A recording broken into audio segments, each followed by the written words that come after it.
I personally believe I have a better chance in an isolated forest to find love than I do in a packed nightclub, because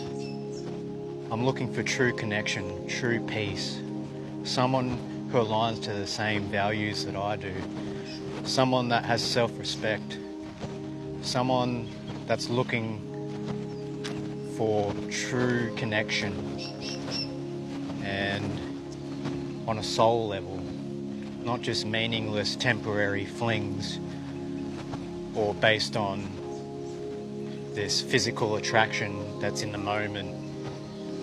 I'm looking for something deep and rare, and I don't care how long it takes. I'll continue being patient, I'll continue working on myself, I'll continue living my truth, and that's what I believe in.